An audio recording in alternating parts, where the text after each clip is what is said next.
दास हाथ जोड़ के आप सभी भाई बहनों से एक विशेष विनती करना चाहेगा। आप जी इसको ध्यान से सुनिए।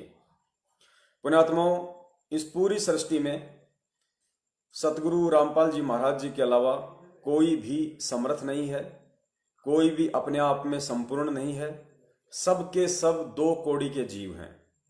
बुद्धि परमेश्वर किसी को भी देकर कुछ भी खेल रचवा सकता है। परमात्मा किसी को कुछ भी संदेशा निमित्त बनाकर दिलवा सकते हैं।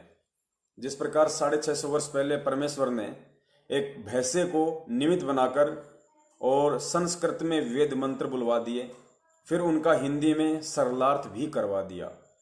तो ये परमेश्वर की अपनी मौज है। वो पत्थर से भी बुलवा सकता है, जीव तो दूर की बात है।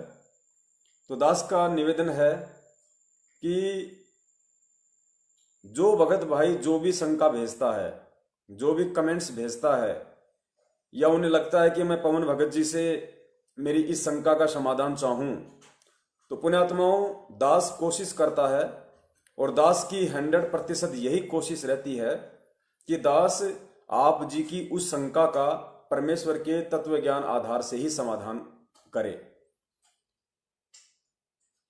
लेकिन पुण्यात्माओं, दास भी एक जीव है। दास भी एक दो कोड़ी का जीव है। दास भी आप सभी की तरह परमेश्वर की मर्यादाओं में बंधा हुआ है।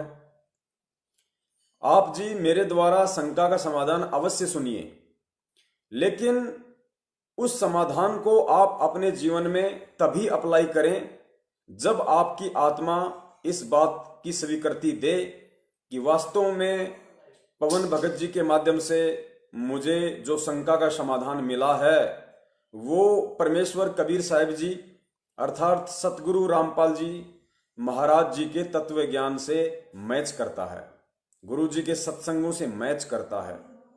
ये आपकी आत्मा आपको अवश्य स्वीकृति या अस्वीकृति देगी, क्योंकि आप परमेश्वर की शरण में हैं।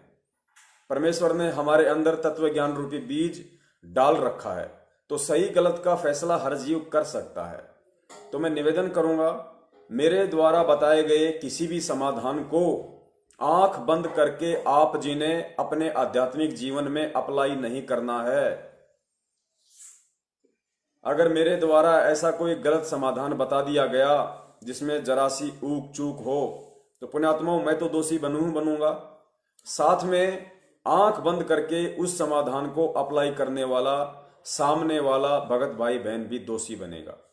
तो अंतिम जो निर्णय है, अंतिम निर्णय हमने केवल सतगुरुदेव जी के ज्ञान को ही आधार बनाना है। बाकी हम सब जीव हैं, गलतियां यहां किसी से भी संभव है, और किसी भी भगत भाई की अज्ञानता में दास के प्रति जरा सा भी आस्था ना हो जाए, इस बात का आप सभी ने विशेष ध्यान रखना है। दास पहले कह चुका है कि परमेश्वर चाहे तो पत्थर से बुलवा सकता है, लेकिन यदि परमेश्वर ने पत्थर से बुलवा दिया तो पत्थर भगवान साबित नहीं हो जाता। ठीक इसी प्रकार यदि आज परमात्मा लाखों की संगत में से इस दो कोड़ी के पवन दास को निमित्त बना रहे हैं, तो ये परमेश्वर की अपनी मौज है। लेकिन यदि पवन दास आज निमित्त बना हुआ है तो पवन दास का इसमें 0% भी श्रेय नहीं है। तो कोई भी भगत आत्मा इस गलतफहमी में ना रहे।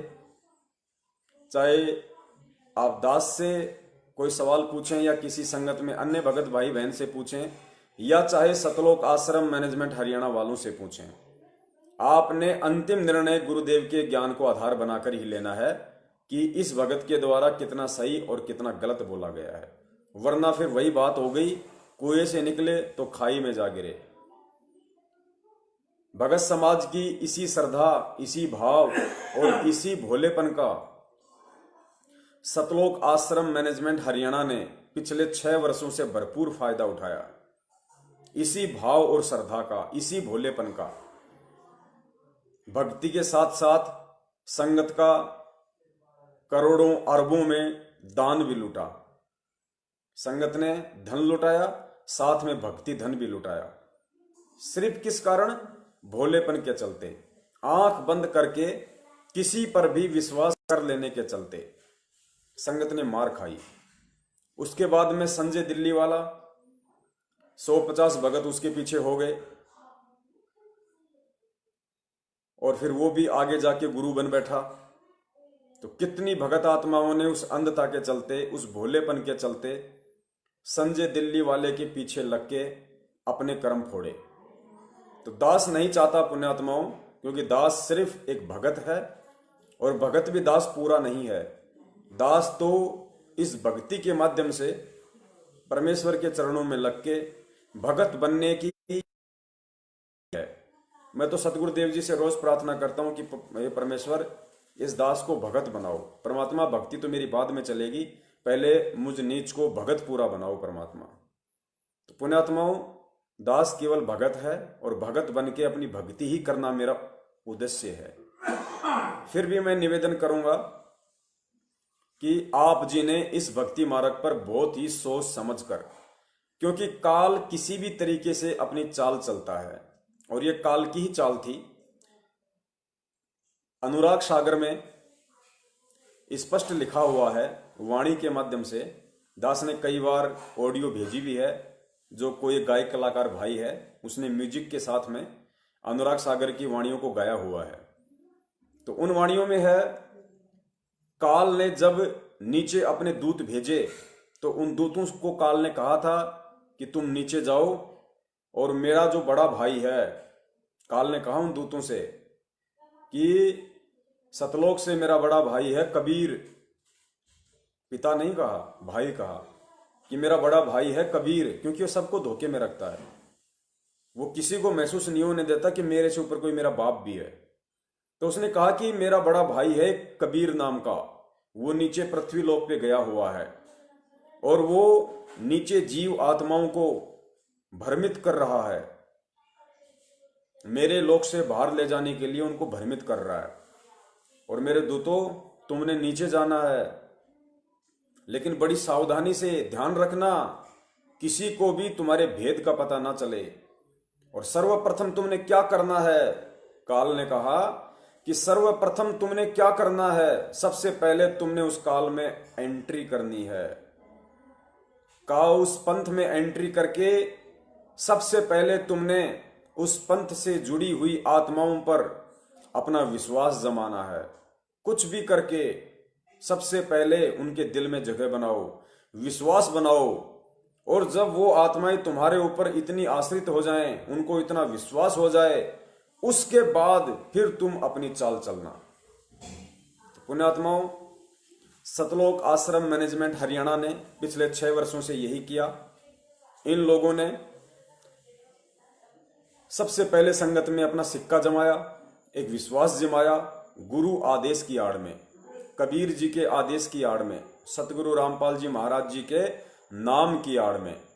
और संगत ने मूर्खता के चलते, क्योंकि काल को पहले ही पता था कि भगत कितना शाना होता है, और संगत ने वही गलती की। संगत ने आंख बंद करके ज्ञान को आधार बनाया नहीं और इन काल एजेंटों पर मंत्र मुग्ध हो गई। न आगा देखा न पीछा देखा। इन्होंने जो भी फरमान, जो भी आदेश संगत को सुनाया, संगत ने आंख बंद करके उसको फॉलो किया, उसका अनुसरण किया। नतीजा क्या हुआ? वो मीठा जहर फर्जी आदेशों का सतलोक आश्रम मैनेजमेंट हरियाणा ने, इन कोऑर्डिनेटरों ने इस कदर संगत को पिलाया कि एक समय ऐसा आया जब इन्होंने राजनीति का आदेश बताया, भूपेंद्र सिंह हुड्डा को वोट डालने का आदेश बताया, बीजेपी का समर्थन करने का आदेश बताया, हरियाणा के जाट आंदोलन का समर्थन करने का आदेश बताया, पद्मावती फिल्म के विरोध में रैलियां निकालने का आदेश बताया, राजपूत करनी सेना के समर्थन में उतरकर राजस्थान के गैंगस्टर आनंदपाल सिंह की सीबीआई जांच के समर्थन का आदेश बताया, या अन्य सैकड़ों प्रकार के जो तत्व ज्ञान के विरुद्ध आदेश थे। जो जो आदेश इन काल एजेंट सतलोक आश्रम मैनेजमेंट हरियाणा वालों ने बताए, संगत ने उस मीठे जहर के नशे के चलते सभी को फॉलो किया। सारे आदेश इनके आंख नाक कान बंद करके माने।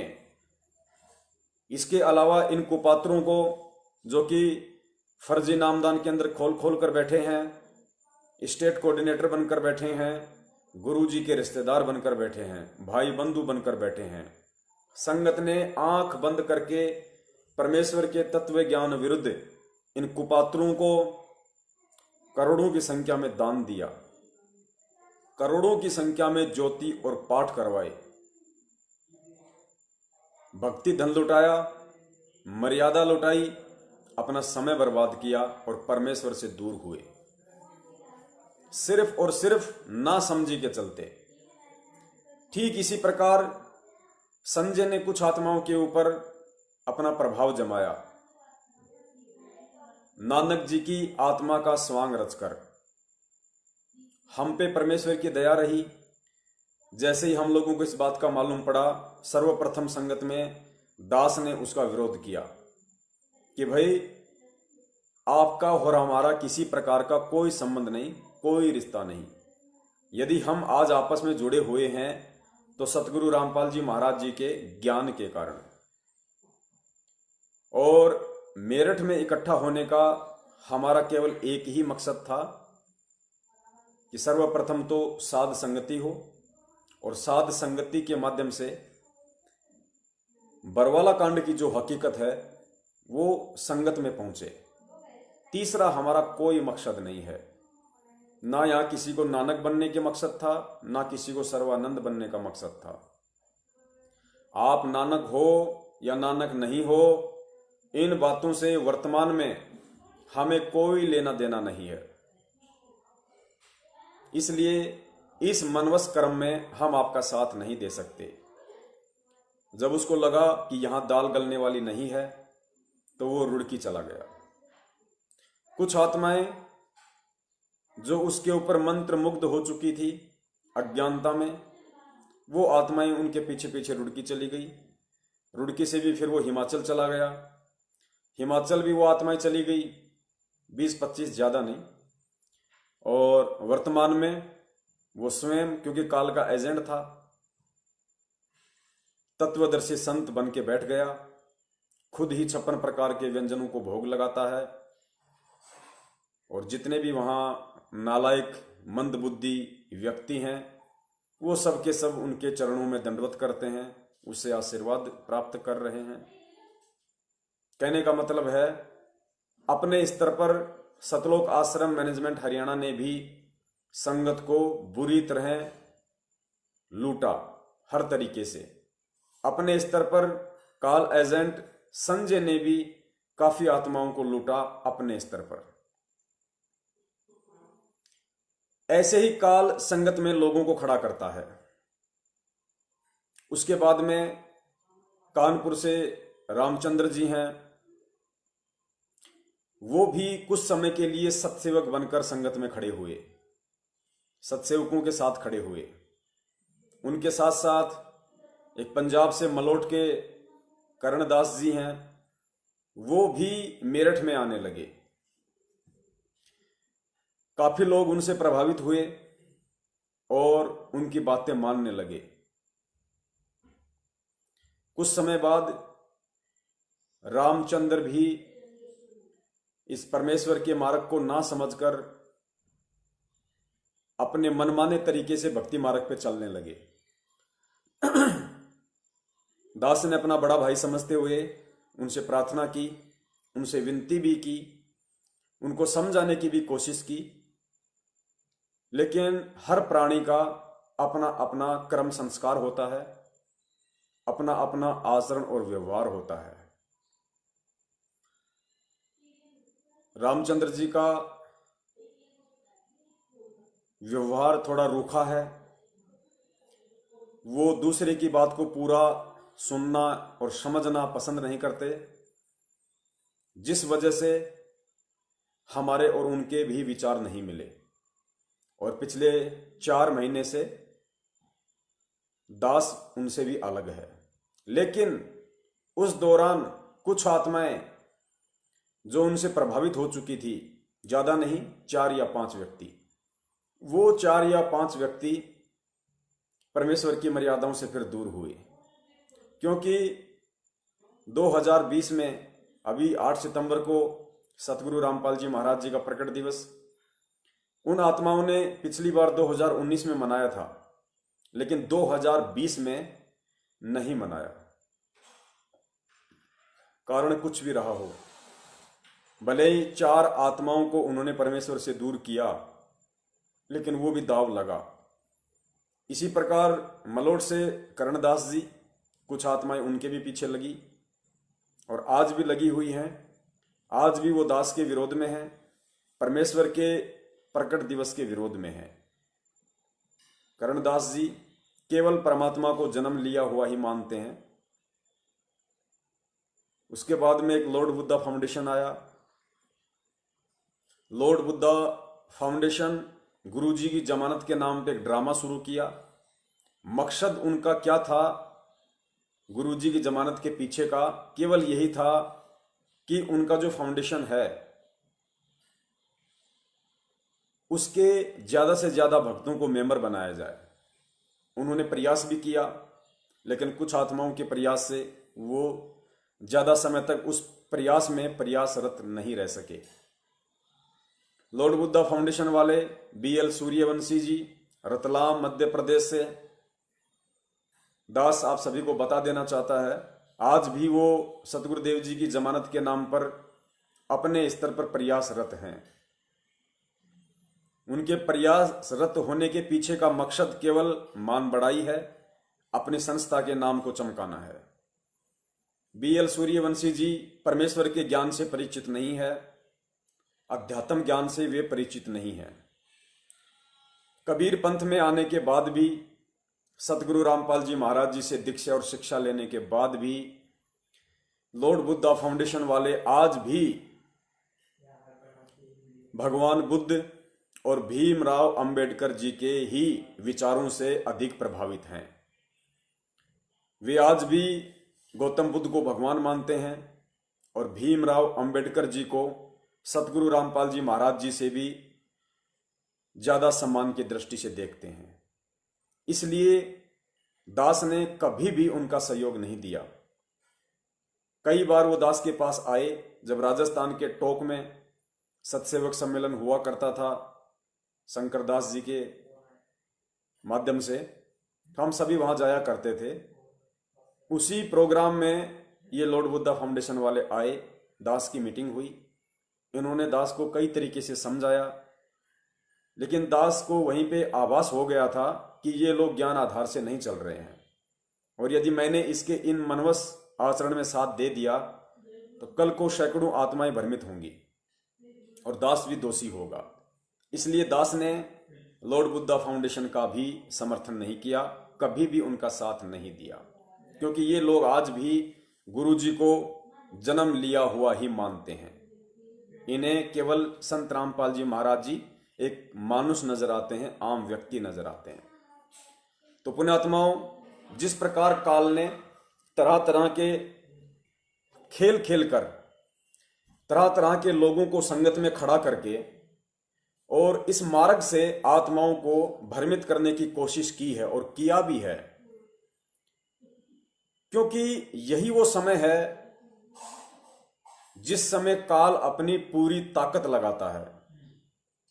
क्योंकि ये समय खुद काल ने परमेश्वर से मांगा था कि परमेश्वर 3 युगों में आप जीव कम लेकर जाना, लेकिन जब चौथा युग कलयुग आए उस समय आप जितने मर्जी जीव आत्मा यहां से लेके जा सकते हैं। तो पुण्यात्माओं, जाहिर सी बात है, आज काल भगवान चद्दर ओढ़कर सोने वाला नहीं है। आज वो चारों तरफ से प्रयासरत है। कोई भी सूक्ष्म से सूक्ष्म चाल वो चलेगा, किसी भी तरीके से वो जीवों को भ्रमित करेगा। पहले विश्वास पैदा करेगा, फिर कोई ऐसा कांड करवा देगा उस आत्मा से जिसके पीछे हजारों लाखों की संख्या में भगत लोग लगे हुए हैं। उससे कोई ऐसा मनवस कुकर्म करवा देगा, ऐसा ज्ञान विरुद्ध कर्म उससे करवा देगा, फिर उसके पीछे लगे हुए सभी लोगों के पास सिवाय पश्चाताप के कुछ नहीं बचेगा। जैसे आज संगत में हो रहा है। 6 साल से काल एजेंट सतलोक आश्रम मैनेजमेंट हरियाणा के पीछे किस कदर संगत भ्रमित थी। आज जब लोगों को ये वीडियो देख देख के आज इनके सारे मनवस कुक्रम देख देख के लोगों के समझ में आ रहा है कि वास्तव में इन लोगों के बहकाव में आकर, इन लोगों के विश्वास में आकर हमने ना जाने इन कुपात्रों को कितना ही दान धर्म कर दिया। इन कुपात्रों के कहने पर हम कितनी ही राजनीतिक रैलियों में शामिल हो चुके हैं, कितने ही मनवस राजनीतिक संगठनों को हमने समर्थन दे दिया, कितने ही ना जाने उल्टे कर्म हमने किए जो सतगुरु रामपाल जी महाराज जी ने ना कभी किए और ना कभी अपनी साध संगत को करने का आदेश दिया। आज उन आत्माओं को पश्चाताप हो रहा है, धोखा हो रहा है उनको, लेकिन परमेश्वर कहते हैं कि फिर पछताए क्या होए जब चिड़िया चुग गई खेत। अब उसका कोई फायदा नहीं। ठीक है, आज आप समझ गए। समझने के बाद यदि आप मर्यादा में रह के भक्ति करोगे तो आपका भक्ति धन फिर से इकट्ठा होगा, लेकिन जो आप गंवा चुके हैं वो वापस नहीं आने वाला, वो आपने अपनी अज्ञानता में गंवा दिया। तो पुण्यात्माओं, इसलिए दास हाथ जोड़ के निवेदन करता है, दास बारंबार आप सभी भाई बहनों से प्रार्थना करता है कि ये पवन दास भी उन सब की तरह दो कौड़ी का जीव है और भ्रमित यहां पे कोई भी हो सकता है। इसमें कोई बड़ी बात नहीं कि आज यदि पवन दास लाइव शंका समाधान के माध्यम से आप लोगों को परमेश्वर की मर्यादा और ज्ञान में रहकर जो जो बातें बता रहा है सदा यही बातें बताता रहेगा, नहीं। अगर उस परमेश्वर का पंजा दास के शीश पे रहा और दास यदि परमेश्वर को परमेश्वर मानकर उनकी आज्ञा में चलते हुए उनके चरण कमलों में पड़ा रहा, तब तक ही ये संभव है। तो दास निवेदन करेगा, कोई भी भगत इस दास को उस दृष्टि से ना देखे जिस दृष्टि से नहीं देखना चाहिए। मैं केवल एक दो कौड़ी का जीव हूं और मुझे दो कौड़ी की दृष्टि से ही आप जी ने देखना है। और मेरे द्वारा बताई गई किसी भी बात का, किसी भी शंका समाधान का, किसी भी सुझाव का, किसी भी सलाह का आप जी ने तब तक अपने जीवन में उसको प्रयोग नहीं करना है, उसको अप्लाई नहीं करना है, जब तक आपकी अंतर आत्मा आपको ये स्वीकृति ना दे दे कि पवन भगत जी ने जो कहा है वो वास्तव में सत्य है, इसमें तनिक भी झूठ नहीं है। तो आप भी बचे रहोगे और दास को भी किसी प्रकार का कोई दोष नहीं लगेगा। पुण्यात्माओं, ना हमारे लिए कोई मैनेजमेंट विशेष है, ना हमारे लिए गुरु जी का परिवार विशेष है, ना हमारे लिए संजय विशेष था, और ना ही किसी भी भगत आत्मा के लिए पवन कोई विशेष होना चाहिए। विशेष यदि इस भक्ति मार्ग में कोई है तो केवल हमारा सतगुरु है, हमारे परमपिता परमेश्वर सतगुरु रामपाल जी महाराज जी हैं। हमने उन्हीं के आश्रय, उन्हीं के भरोसे इस भक्ति मार्ग पे हमने चलना है।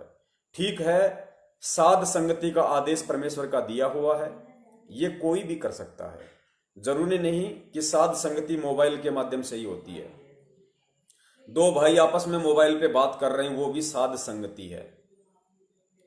गांव में दो चार भगत आपस में मिल गए, 10 मिनट परमात्मा की चर्चा कर रही, वो भी साध संगति है।